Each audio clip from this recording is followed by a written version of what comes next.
একজন ইসরায়েলি নিরাপত্তা ও সামরিক বিশেষজ্ঞ ইসরায়েলি নেতাদের সতর্ক করে বলেছেন যে তারা যেন ইরানের কাছে যুদ্ধবিরতি ভিক্ষা চাওয়ার আগে এই উন্মাদনা বন্ধ করে।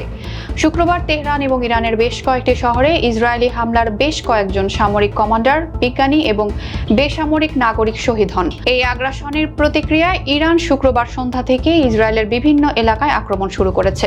পার্স টুডে জানিয়েছে, ইসরায়েলি নিরাপত্তা ও সামরিক বিশেষজ্ঞ ইউসো মেলম্যান ইসরায়েলি নেতাদের পরামর্শ দিয়েছেন যে তারা যেন তেহরানের কাছে যুদ্ধবিরতি ভিক্ষা চাওয়ার আগে এই উন্মাদনা বন্ধ করে। মেলম্যান বলেন, যদি পরিস্থিতি এভাবে চলতে থাকে অবশেষে ইসরায়েল ইরানের কাছে যুদ্ধবিরতি ভিক্ষা চাইতে বাধ্য হবে। তিনি আবারও লিখেছেন যে এই আনন্দ উচ্ছ্বাস ক্ষণস্থায়ী ছিল। শুক্রবার সকালে আমি নিজেকেই জিজ্ঞাসা করলাম, যুদ্ধে যাওয়া কি সত্যি প্রয়োজনীয় ছিল, বিশেষ করে ইরানিদের বিরুদ্ধে?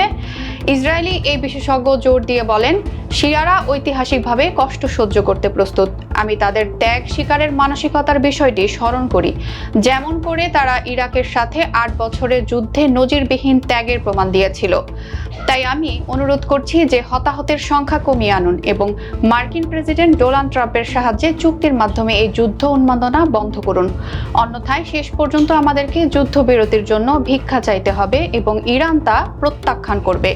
এদিকে কায়রো স্কুল অফ পলিটিক্যাল সায়েন্সের প্রাক্তন ডিন আলিয়া আল মাহদি ও ইরানের ওপর ইসরায়েলের আক্রমণের কথা উল্লেখ করে বলেছেন, ইরান একটি বৃহৎ দেশ এবং এই দেশটির নাগরিকতা বৈজ্ঞানিক সকল ক্ষেত্রে পারদর্শী।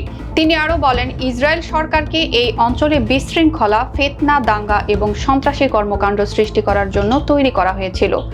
ব্রিটেন ও পশ্চিমারা এই অঞ্চলে ইসরায়েল নামক অবৈধ রাষ্ট্র তৈরি করেছিল, যার উদ্দেশ্য ছিল তেল ও গ্যাস সমৃদ্ধ এই অঞ্চলের উপর আধিপত্য বিস্তারের জন্য। আরেকজন মিশরীয় বিশ্লেষক কামাল হাবিব বলেছেন, ইরানের জন্য বড় সুযোগ এসেছে ইসরায়েলের ওপর মারাত্মক আঘাত হানার, যারা মনে করে যে তাদের শর্ত আরোপ করার এই অঞ্চল দখলদার হিসেবে উপস্থিত থাকার ক্ষমতা একমাত্র তাদেরই রয়েছে। যদি ইসরায়েল এবারের মতো বেঁচে যায় তাহলে আমরা আমাদের দেশে থাকতে পারবো না। আমাদের শান্তি ও মর্যাদার একমাত্র শর্ত হলো ইসরায়েলের পরাজয় ও ধ্বংস। এই বিশ্লেষক ইহুদিবাদী ইসরায়েলের সাথে বর্তমান যুদ্ধে ইরানের প্রতি আরব বিশ্বের পূর্ণ সমর্থনের আহ্বান জানিয়ে বলেন, আমাদের প্রধান শত্রু হলো ইসরায়েল। আমরা বর্তমানে ইসরায়েলি ঔপনিবেশিক শাসন ব্যবস্থার বিরুদ্ধে ইরানের পাশে দাঁড়িয়েছি।